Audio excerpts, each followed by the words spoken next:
What's up, MFL? King Fantasy's here.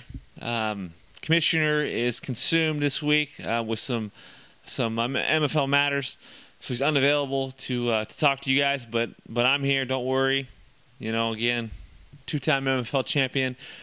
I was gonna have a press conference, invite people in, discuss what happened last week, but I lost by 0.6, and I just don't want to talk about it. So I'm moving on.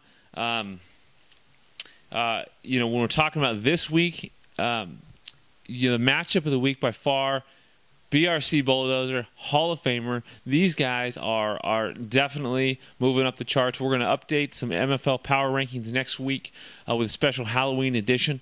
But I can tell you right now, if I was going to put those, if I was going to imagine what the commissioner's going to do, he would have those two teams 1 and 2. They're doing it well, doing it strong, and that's definitely the matchup of the week. So my prediction: BRC takes down Hall of Famers, and both teams end up being 5 and 2. That's my prediction, but we'll see how it goes. I want to give a shout out, congratulations to JL Showtime. High points last week. That's impressive. What's strange is this guy has had 2 high point seasons, or 2 high point weeks this week, and then 2 of the worst weeks you can ever imagine. So anytime a team has such ups and downs, it's not good in regards to their prognostic, their chances in the playoffs. Just because week to week you have to have consistency, but if it's just a trend that is occurring early on in the season, and what he's doing right now is getting things back, which maybe the missing ingredient was Alshon Jeffrey, then you got to give it to him. JL Showtime is JL Showtime, and as much as it's easy for me to make fun of 50-point weeks, this guy has a track record that is as stout as any member in MFL history. So congratulations to him. I think he's on his way back. Hopefully this week for myself, Mile High just rolls over because he's got all these buys. I will tell you that Spinal Tappers has made some moves of late that are concerning, and I'm not exactly sure what his plan is, but he tells me he's got a plan. So I look forward to speaking with him about some of his strategies, see if he can open up and explain a little bit more about what is going on in his mind. So we'll wrap it up. I just want to say again, congratulations, JL Showtime. Good luck, BRC and Hall of Famers matchup of the week. So the rest of you guys, good luck. Try to get some wins and enjoy the weekend. And I'll give a shout out to my daughter, London. Happy 3rd birthday. It's coming up. It's going down.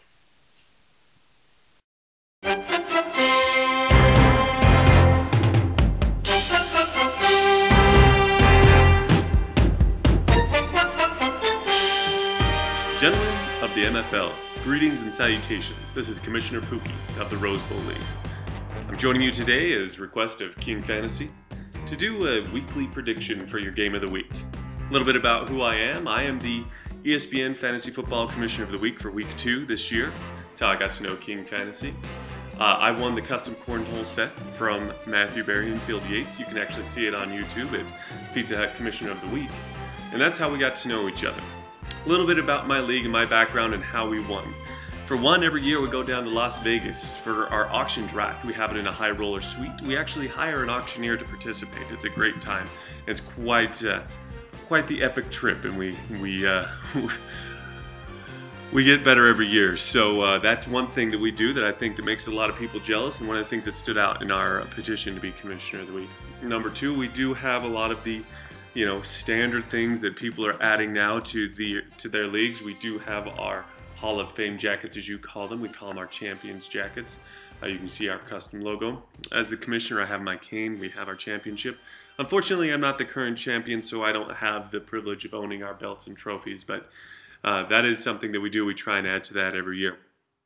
We also have an end-of-year banquet in which we celebrate everyone's terribleness except for the champion, and of course my glory as the commissioner. One thing that I'm a little bit disappointed about, though, is we won. And yet you guys have yet to be selected. I don't think that's the fault of King Fantasy. I think that's on each of the individual members of your league. You need to get your stuff together. Every single one of my league members absolutely detest me. They hate me. They hate the idea of me winning anything, but they enjoy the recognition that we received in being Fantasy Commissioner of the Week for Week 2 this year, being up for Fantasy Commissioner of the Year.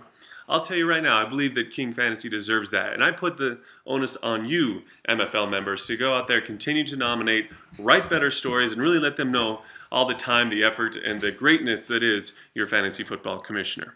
All right, so let's get to week 2, shall we? Well, not week 2, that's where I won. Let's get to this week and get to the game of the week. We have the Hall of Famers versus the BRC Bulldozers.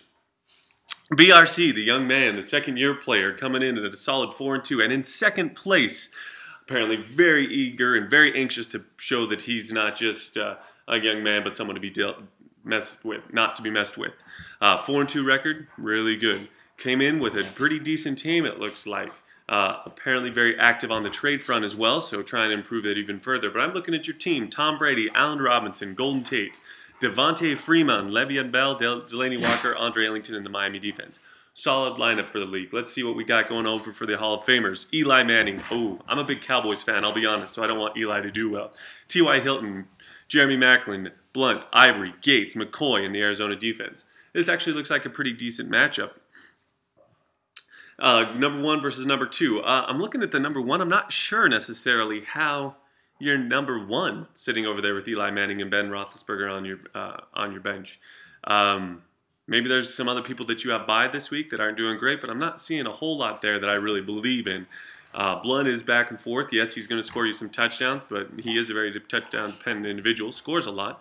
Ivory's been great this year, no question there. Top running back. But T.Y. Hilton, not much. Macklin's back and forth, and with his injury this week, I think he's actually not going to do very well. LaShawn McCoy, again, that's a back and forth guy. So I'd actually be very curious to know, and maybe King Fantasy can let me know who's on the bench and how this team is 5-1. It looks like he might be playing against lesser opponents rather than having a really quality team.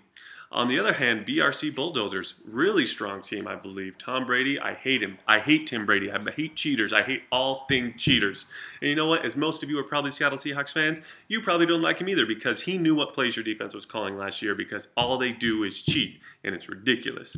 Allen Robinson, Golden Tate. You know, Robinson's get a little bit banged up. Golden Tate, you know, he apparently gets phantom touchdowns, which is really helpful. But the strength of your team is obviously there in your running back situation with Devontae Freeman and Le'Veon Bell. The number 1 and number 2 running backs, in my opinion, this year in fantasy. They're going to be the key to victory this week. I believe you're going to have 3 20-point scores in Tom Brady, Devontae Freeman, and Le'Veon Bell. With that, you'll get a couple of throw-in points from Allen Robinson, maybe not a touchdown, but 70 to 80 yards. Or maybe just 20 yards in touchdown, but right around 8 or 9 points for Robinson. Golden Tate, not going to do much. I don't think he gets a touchdown, but I do think he gets 50 or 60 yards. Delaney Walker and Andre Ellington. You know, with Mettenberger, Walker might be a little bit more of a focal point for that offense. He's a valuable tight end, but at the end of the day, I don't think that they're going to score a lot, and so he'll get 80 yards out for you there, Andre Ellington. But the Miami defense I actually believe in. So with the switch of the new coach, they are much stronger. They showed up a lot last week. I personally have them playing in my team, so I believe in Miami's defense this week. So looking at that, I'm predicting low hundreds, 100 to 110 points. Let's go in at 109 for BRC Bulldozers. Hall of Famers. Again, I'm not seeing the strength in your team. Hopefully you have some people on buys. But Eli Manning, he's going to struggle this week against a really aggressive Dallas Cowboys front 7, really. We're back to full health. We're getting Randy Gregory back. We've showed that Greg Hardy is willing to just destroy people, even though he's a terrible person. And with that being said, Eli Manning's going to get sacked and not going to have a lot of time, not going to have a great week. T.Y. Hilton, 60 yards and a touchdown. Sure, 12 points is nice, but not great. Maclin, as I mentioned, with that injury, he's not going to be very effective this week. Blunt will get you a touchdown, but not much else. Ivory will probably get you about 100 yards and a touchdown. I think your highest scorer this week is actually going to be Antonio Gates going against a porous Raiders defense against tight ends.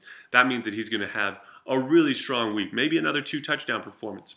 McCoy, traveling across the ocean to play in London. You never know. It's very inconsistent stuff that happens over there. Yes, it's against the Jaguars, who are kind of up and down as far as run defense goes.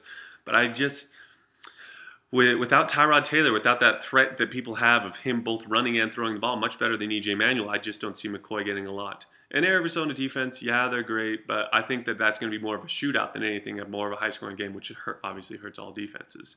That being said, I think you're going to come into the mid-90s there, Hall of Famers. You're going to go about 94.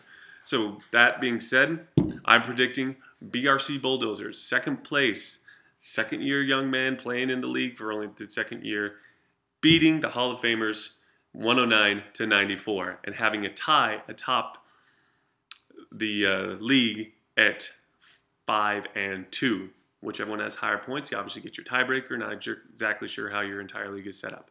But once again, I encourage every one of you to continue to nominate your commissioner, King Fantasy, for Commissioner of the Week. I truly believe he deserves it. I like what he does. I like the effort. I like the videos that he's put together and we've talked about. And I really think he's truly dedicated. So it's not his fault if he doesn't win. It's you, MFLers. I put the onus on you. I congratulate in advance the Bulldozers with their victory this week, and I wish everyone good luck.